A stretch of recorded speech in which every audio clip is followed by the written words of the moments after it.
Hey Brownsville, welcome back to another episode of Brownsville at Large. I'm your host, City Commissioner at Large, Tino Villarreal Jr., and we're glad you're with us again.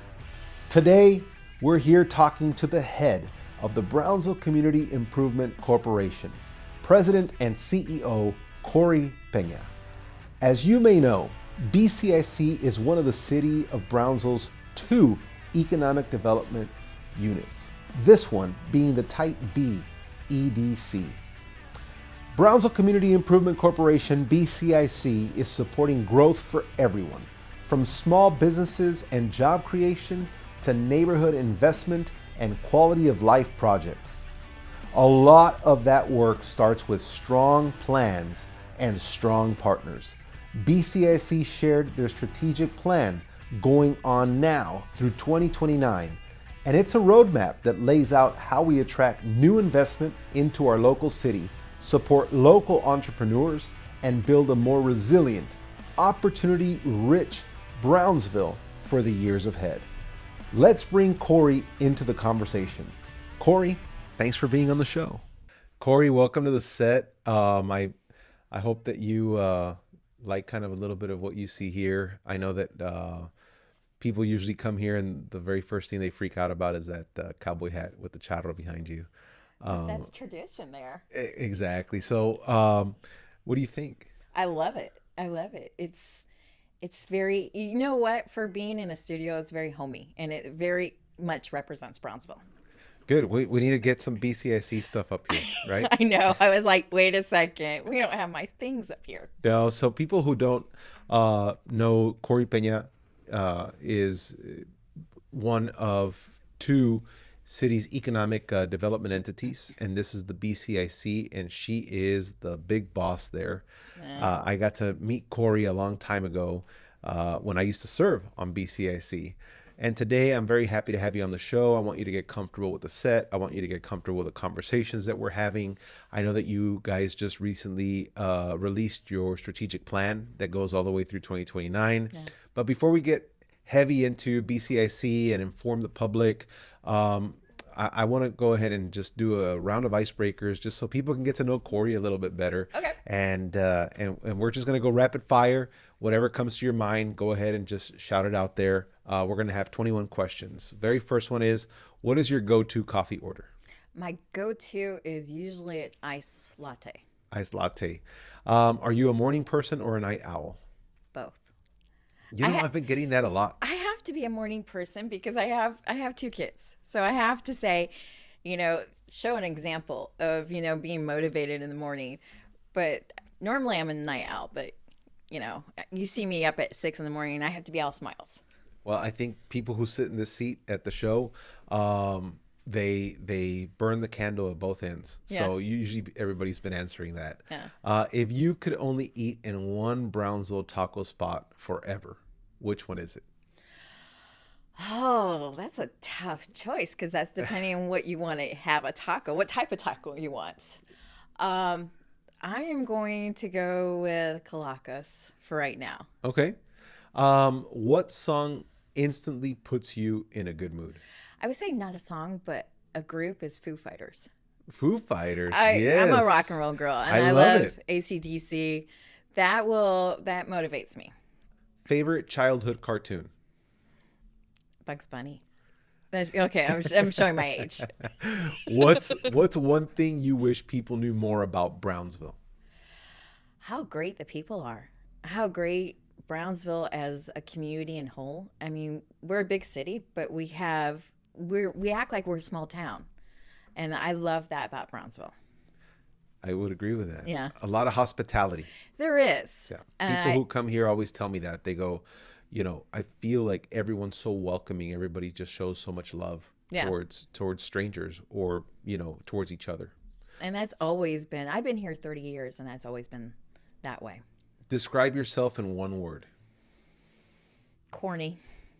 I like that. What was your first job ever? First job? Ever. Paper route. When I was 10. When I was 10, riding a bike. Yeah? Yeah, in my neighborhood. I love that. SPI beach day or a walk in linear park? Walk in linear park. I don't like sand. I'm not a sand girl. I love water, but I rather walk on trails.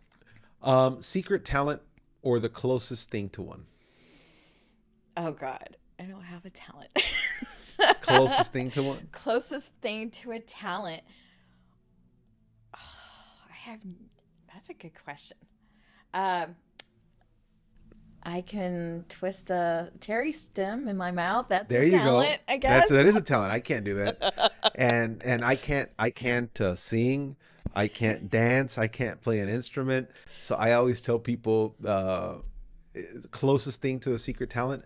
I think I'm the best packer you've ever met in your life. Like if you needed to pack something in the trunk of a car, right? Yeah. I'm the right person for it. I think I used to be a packer in my previous life. Do you go in it like in like a Tetris kind of thing? I do 100%. I love that. I thought you were gonna say packer like in suitcase. No.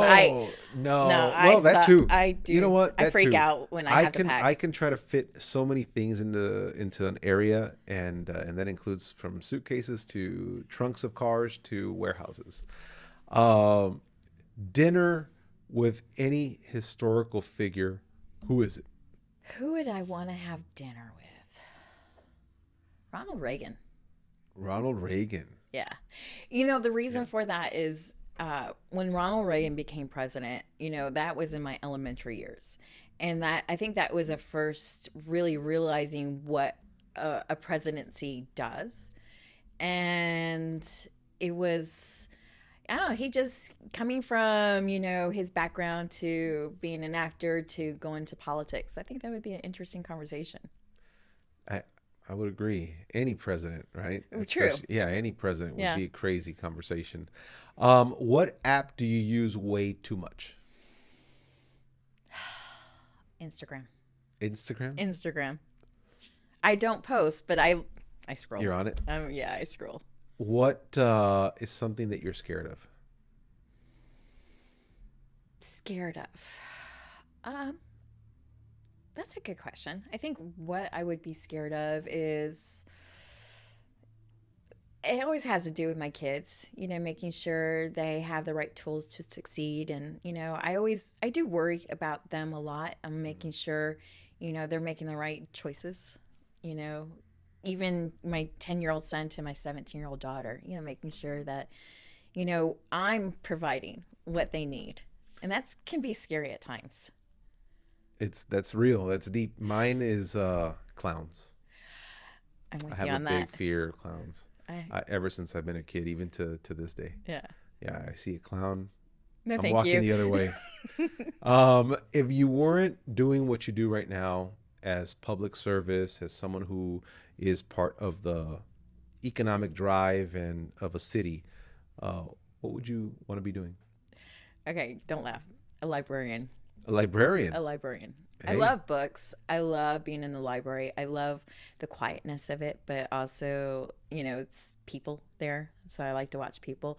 But I also like the sorting and in the categories, and that's my cup of tea. I love that Categorizing. stuff. Yeah. Favorite movie of all time? I don't have a favorite movie, but I really love crime drama. So anything with crime drama. Okay. You'll see me binging. Anyone that you think, or a series? The latest series I had watched was It's All Her Fault. Okay. That was really good. I think it's on Peacock. And then there was the other one. I can't remember it. Those were I would binge through the holidays, and it was crime drama. Last thing that made you laugh really hard? My son. My son can be a crack up.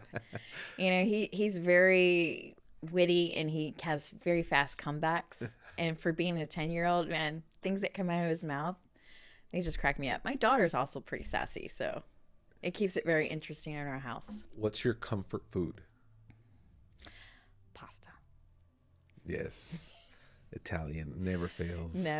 Never fails. What habit do you want to break, but you know you probably won't? Ice cream. I love ice cream. Ice cream doesn't love me, but I love ice cream. Dogs, cats, or neither? Cats. I'm a cat girl. Okay. I have 2 cats inside and 3 cats, and sometimes more come and adopt us. If you could be famous for something ridiculous, what would it be? What could I be famous for? I don't think I would be famous for anything, really, to be honest. Just because I think everyone has some type of thing, but it's says another person down the road. Okay. And my last question. What is one thing that people would be surprised to learn about you? I think one is my passion for the city, my passion for my kids. I have I'm a very quiet person. I'm a very introvert, though a lot of people think I'm very outgoing, but there's times where I need to decompress and, go into my safe corner Yeah. from people.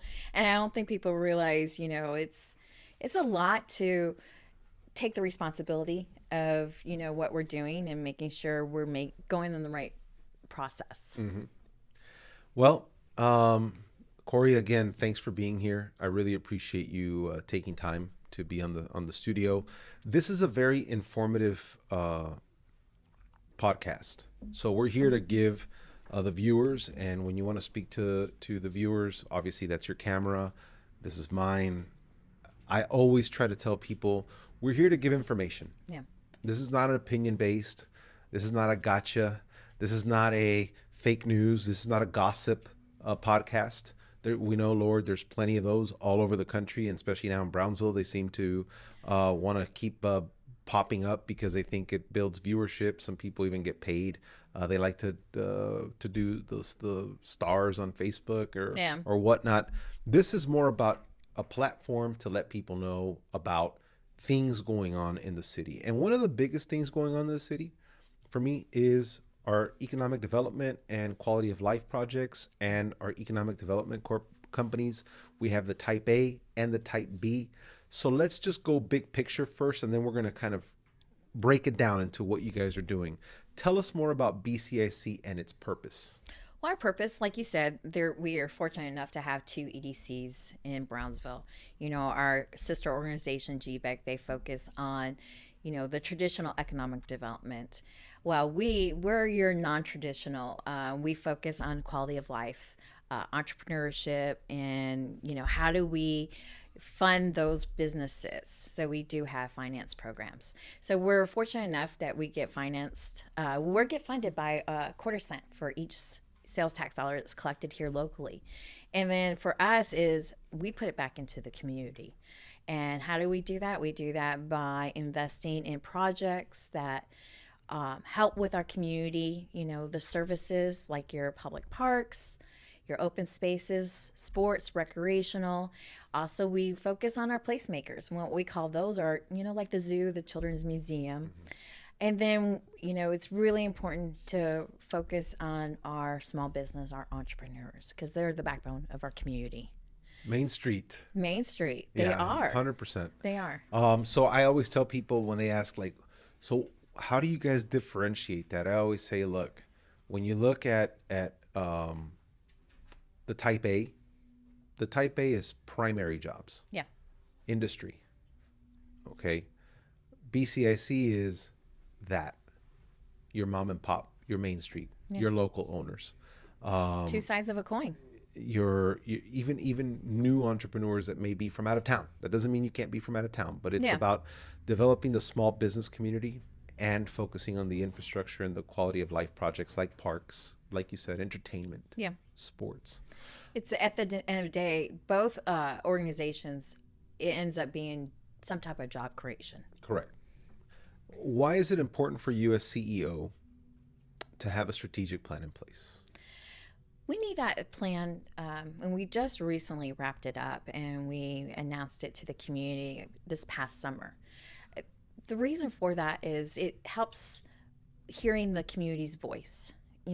How do we, since we are funded, primarily by the sales tax dollars, it's important to find out what the community needs are. And so by having that plan, by what we've listened to, we over 200 residents. And those residents were community stakeholders, our leaders, our students, our healthcare workers. It was really important to find out what is good about Brownsville, what needs to be improved, and what are we missing. And then how does BCIC fit into those categories and with our priorities? How does the strategic plan actually impact the everyday Brownsville resident? Impacts by, we have to be accountable for what we fund. And that plan, with the conversations that we had with everyone that was a part of this, putting the plan together, when we did our town hall meetings, that plan helped with, identifying things that maybe we didn't know about, or, that we didn't think was a priority, but the community said, no, this is a priority. And so the plan has helped shaped in what we need to focus on for the next 4 years. What were some of the biggest themes that you just kept hearing about? Biggest themes. One was what I loved, and we talked about right at the beginning, the people. We are very passionate about each other, about our culture. I think Brownsville is very unique in regards to how we celebrate our culture. You see it in every corner, and we celebrate it year long. And I love that. People love that. Our community loves that. But they were worried about, job stability, having more high waging jobs, how affordable housing is. Mm-hmm. We want to make sure that, a big concern was that the neighborhoods continue thriving, but we don't, push out those residents. Mm-hmm. Another thing was, how can we improve the recreational places for our next generation to take advantage of? I know that one of the major goals in the plan focuses on quality of life. Mm-hmm. When we talk about quality of life, what does that really mean for families here in Brownsville? Quality of life is having the opportunity for, the parks, places to go, places to have entertainment. So they don't have to go to other communities to have those experiences. At the end of the day, it's about experiences. Another thing is about, wellness. How do neighborhoods connect to that health, that wellness? That's very important to our community. And making sure that our kids are, have that opportunity and want to stay here. Mm-hmm. We always talk about the brain drain. Yeah. I hate that coin now. It seems like it's very, we use it quite often now, too much. But it's true though. We don't want our kids to not have those opportunities where they have to seek it elsewhere. And that's where, all of us, the city, all the stakeholders, that's the end of the day. That's what we're trying to do, is provide those opportunities so we can have, our next generation stay here and keep building. So you guys are massively involved in almost every activity that happens in Brownsville. The BCIC's name is always stamped there. You guys are so good at doing that. When it comes to these kind of projects like quality of life, can you give us some examples so that the viewers kind of know all the projects you guys have been behind? I mean, I know there's a million, yeah, but off the top of your head, like some of the proudest things that that BCIC has really just participated in shaping or investing in. Yeah. Well, one thing I think is really important is, to date, from the creation of BCIC, we invested, close to $75 million in projects to the community. Recently, I'm really proud that we were able to help with the zoo with their zipline. And why that was important, it was, one, it's hitting another demographic for the zoo that they were not reaching. But two, and really what's really more important, is the money that is raised from that ride fee goes back to be able for them to create more jobs. And that was really important. We need sustainability for the zoo, and that's one way of doing it. I love that we helped the Moody Clinic expand. Their building was very outdated. With our assistance, they were able to upgrade, their plumbing, their AC, in turn to be able to fund, 5 more positions. And why was that important was they have a waiting list because they don't have enough on staff, and be able to assist so they can fund more of those people, so that the waiting list goes further down. And that was really important. We've funded, lots of park upgrades, new parks. So, the past 20 years. Yeah. In the park upgrades, what the biggest complaint we get from everyone at the park are the non-sexy things. They're like, the restrooms are terrible. Yeah. And people don't understand how much money goes behind just fixing a restroom, because they're open spaces to everyone. So people, it's a different process of what you have to go through to renovate a public park restroom. Yes. That is very costly. It is. Because like you said, it is open. And so you have to go about it in a different way than you do building a house. Yep. Or building a car. It's a different process. For that way it can sustain a lot more years. Wear and tear, Yeah. 24/7. You can come in there. The way you even clean it has to be, you could power wash everything without anything falling.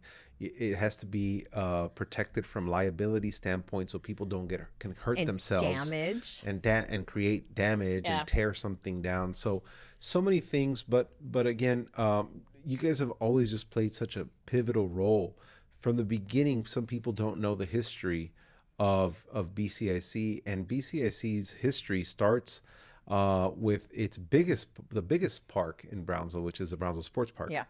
And just the creation of that was the undertaking of BCIC. Yeah, it was. And so now you have that area, you have where it's constantly full.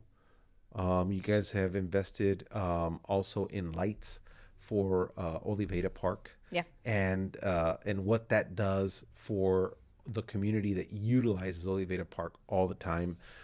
We talked about the restrooms and whatnot. You guys are creating splash pads. Yeah. Right. And coming up this spring. That was another thing that was on repeat when we had a lot of the residents, when we did our town hall meetings, that they needed things like that, those amenities for their little children, to enjoy, to cool down. We do live in a South Texas heat. Yeah. And we also grew up with Oliveda Park used to have a swimming pool. Mm-hmm. It no longer has a swimming pool. So people need a place to kind of cool down and relax. And those are kind of like the projects, I think, from a quality of life standpoint, from park standpoint, but then also entertainment. Yeah. How do you all help drive that entertainment through BCIC? You need a lot of the spokes of the bicycle to make the community keep going, moving forward. For entertainment, one is, investing in our downtown. It's really important. We have a thriving downtown, but we need to continue supporting it so it can build on it. And it's important for us for the preservation, the restoration, and activation of these buildings. So I love seeing downtown being thriving, but also I love that we have, entertainment can be a lot of different things for different people, on what it means. So for us, it's important to be able to have places for a safe place, mm-hmm. for a multi-generation, not just for our age, but for our grandparents and for our children. We need to invest more in the multi-generation entertainment areas. Yeah, and you guys also, I think, help with the senior center, right, at some capacity. I mean, BCIC is always involved in so many things. And then on the other side of the BCIC spectrum is small business and entrepreneurship. And so that also plays a huge role. We talked about it, Main Street, right? How does your strategic plan support entrepreneurs and local business owners? Well, we have we started down this road for, supporting entrepreneurs almost 10 years ago. We heard, there was a gap missing in, with our small business.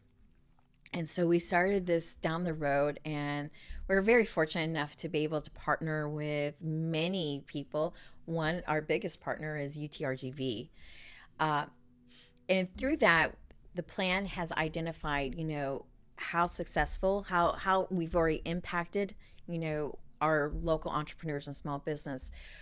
But the plan identified, how to hone in what we should do for our entrepreneurs. And one is expanding our programs and making sure that, we're not just focusing on entrepreneurs, on getting them to start, but how are we focusing on growing them? And how are we focusing on our family businesses expanding? So let me pick your brain for the viewers that are unaware. First, let's start about your offices and eBridge and how that came to be, because that all addresses a lot of this small business and entrepreneurship center, right? So let's talk about just eBridge. So for again, viewers that may not have a clue of that the Brownsville Community Improvement Corporation existed. Yeah.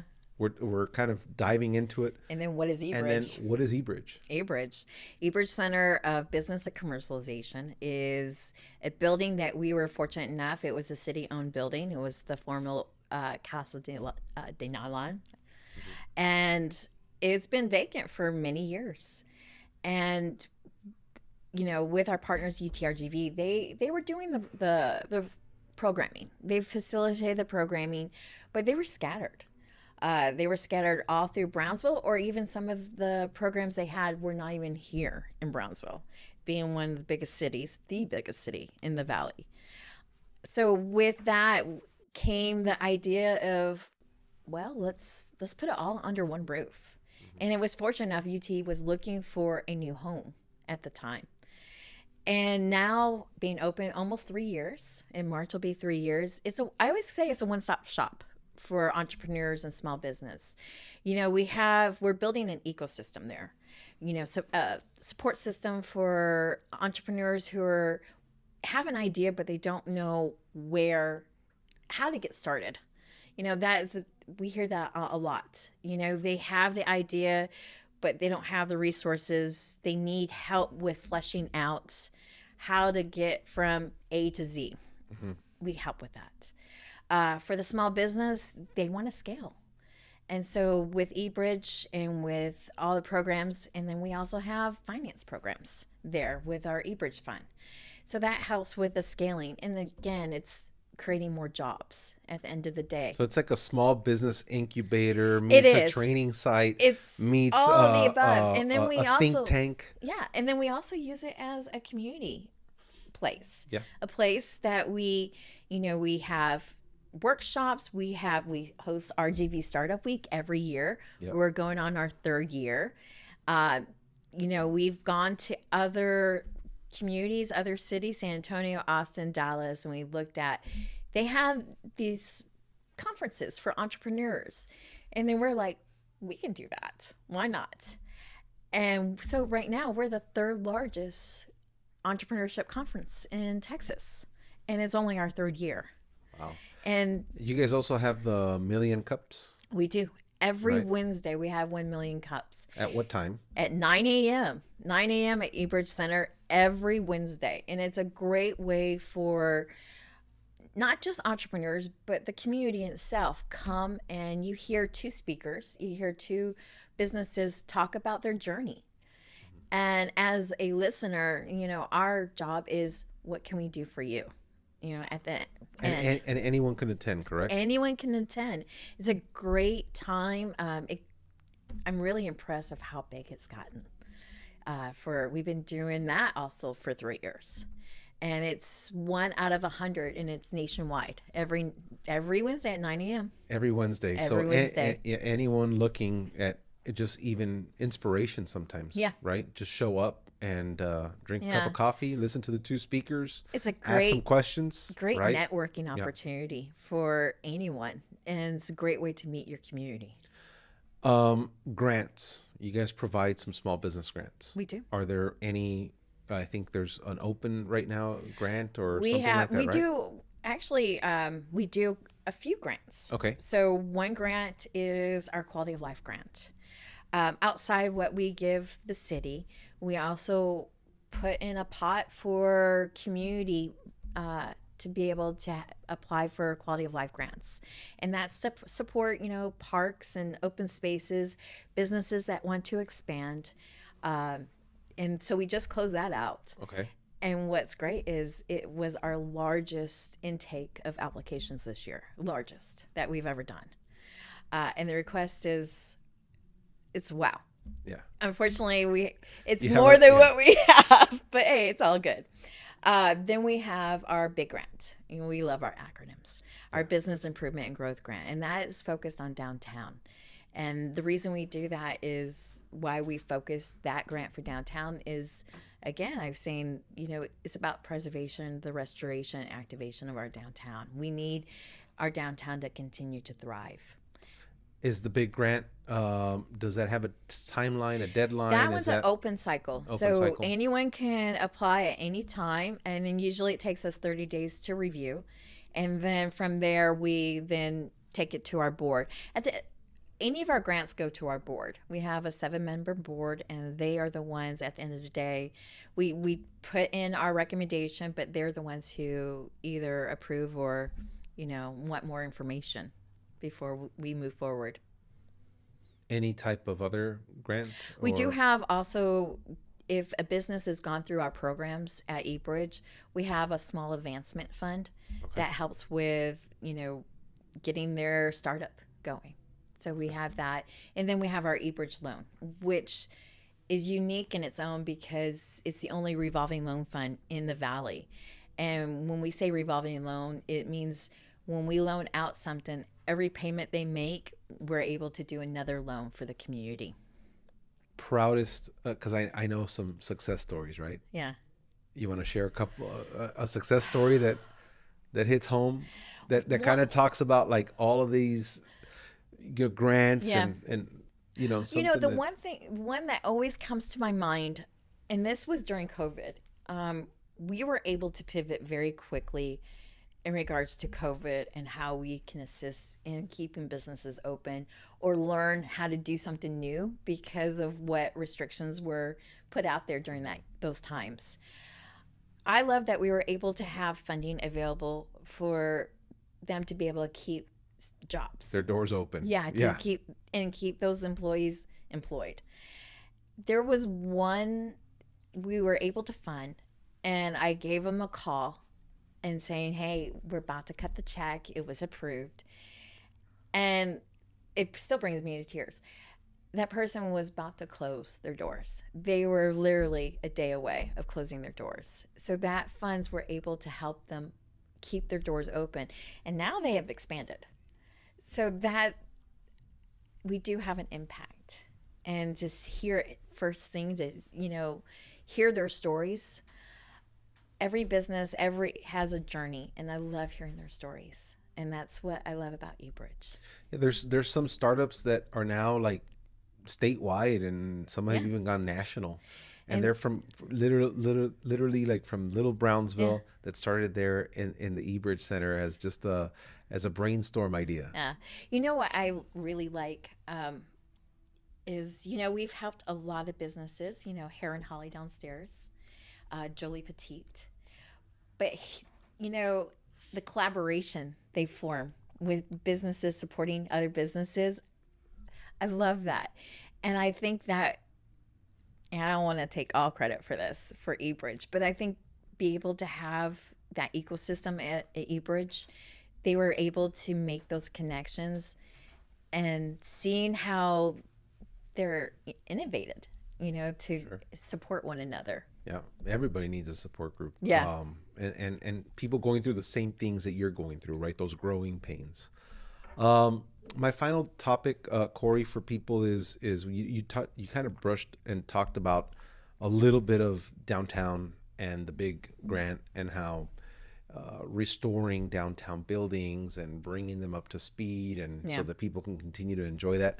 What do you see as the long-term vision for downtown Brownsville? I'm happy to say that we are supporting the downtown master plan. That's one thing that we've never had is a master plan, and the city's, taking the lead on that. I'm very interested to see what the response is for, because they did a lot of town hall meetings as well. What are people saying?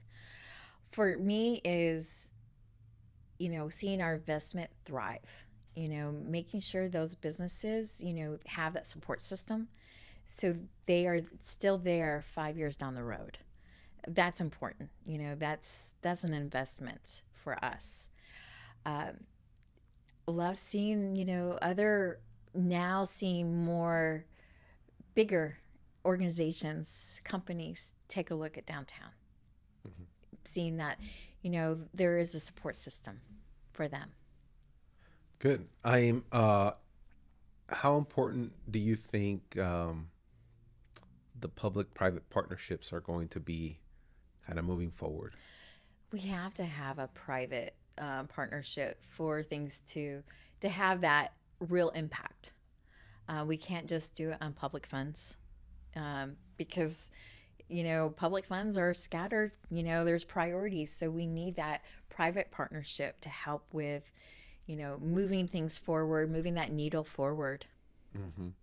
How do you think our residents will be able to kind of tell if the plan is in action? Like what are the indicators? What are the indicators for our viewers, right, to see that their sales tax dollars are working?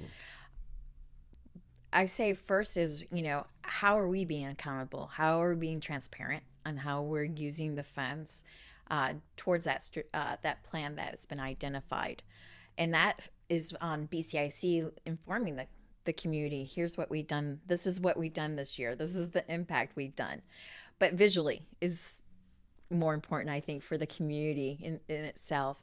I think seeing, how we've collaborated with our partners, not only the city, but other community leaders, as well as our stakeholders, our nonprofits. It's really important, how we're supporting our nonprofits. I think being able to see where we put, our funding mm-hmm. and where we've prioritized. Before we wrap up, Cori, is there any message or a topic that we didn't talk about that you want to leave with Brownsville residents? I think it's important that the residents know that we're here for them. We're working for them. We're very transparent. We're accountable. Our website is always updated, with what our meeting agendas are. When we go and fund these things, we have to go through public comment in a public hearing. We need the input of the community. My marketing director will always say, come to our meetings. We have public comment periods. We want to hear from our residents, what they need, how are we impacting them? Are we pushing the needle forward? We're here for them. I think it's very important that they know that the reason we were created is so that way, our board, our staff can focus on what is the priority for our community and quality of life. Perfect. I mean, I encourage anyone listening and viewing to find out more about BCIC, to find out a little bit more about what they've invested in, where they've put your sales tax dollars, because a lot of things in Brownsville would not be the way they are right now. And that's because people always say that we're behind. We would be so far behind without the help of BCIC, without the investment of BCIC in our community. I do encourage you, visit their website, find out more, even and not just in a standpoint of grants. I mean, I think it's important if you are a small business and you are looking for help. The eBridge Center is open for you. I do believe that you have grant opportunities, some that are year round, some that have their deadlines, but information is king. Yeah. And the more you know about these grants and the more you know about the timetable of BCIC, the more you get to know these folks. Cori is here. She's open. She's accessible. Her team is phenomenal. They're there a phone call away. I do encourage you to really take a look at that, but not just from a a standpoint of pointing out problems or looking for grants, but also for ideas, solutions, things that you love to do in Brownsville that you think, need to be kind of injected with a steroid shot. And you say, you know what, Cori, this is really great. We saw this, but how do we make this better? And that's how projects usually come about, is ideas. Yeah. And so we need your ideas. We need your involvement. We need your investment. We have many success stories, and Cori, I can't thank you enough. I mean, there's not enough time for us. We could have 10 episodes alone on the work that you do, but I wanted to make sure that people understand that we do have an economic development type B EDC. Yeah. The EDC is alive. It's thriving. It's phenomenal here in Brownsville. And we have that eBridge Center that is just utilized every day, but has room for more participation the time. All the time. Yeah. Million cups. If you don't know, now you know. Wednesday, 9 a.m. eBridge. Open to everyone. It's fantastic. You need to come by. Yeah, and just learn more. And the startup week is huge. I mean, just startup week. It's the last week of April. Yeah. And so it's a way for us to kick off First Friday in May. Yeah. We wrap it up. Also, I think it's important. We have a newsletter. We send out an email newsletter every Monday about what's going on with us and the community. If people want to receive it, how can they? They can go on our website and sign up for it. Go on the website, sign up for the newsletter, get more informed, get more involved. Cori, thank you so much. I really appreciate your time. I appreciate the work that you do for the city. I've enjoyed nothing more than from back in the day when I first met you to see you become the CEO and executive director of just such a thriving and booming organization and one of the strongest legs on the table of Brownsville. Yeah. Seeing our organization grow. 100%. I mean, we were in a little office off Price Road. Office off of Price Road, and now I see the eBridge, and I see all of the programs that you've created, that you're helping foster. It's been a privilege of mine to watch you just as a. I tell people all the time, and everyone knows it here, is that we need good leaders in a thriving community, and then to watch that kind of leadership grow. And now that I'm watching more and more, I'm starting to get jealous. There's a lot of strong women in leadership, and the men are starting to fall behind. But but that's a good thing. No, it's our time. I mean, it is. That's a good thing. Yeah. And you are a definitely an inspiration to a lot of young people in general.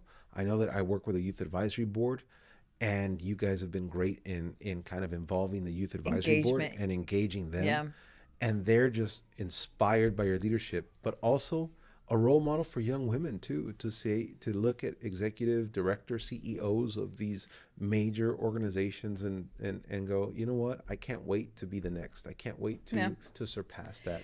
I think it's interesting when we do, we have internships with BCIC, and a lot of people don't know what, economic development is, what it entails.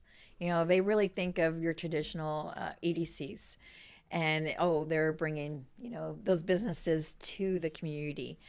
And a lot of people don't go into the role of, they don't know there's an opportunity to go into the role of economic development and how it is. And I always say it's community building.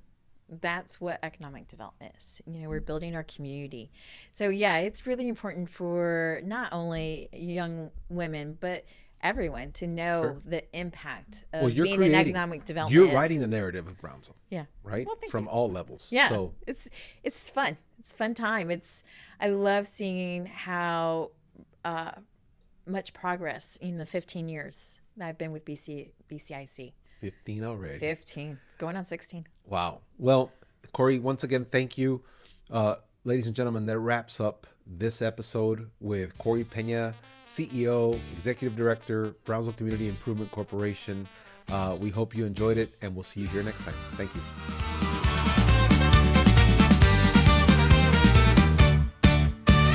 Brownsville at large, voices that shine, telling our stories one episode at a time.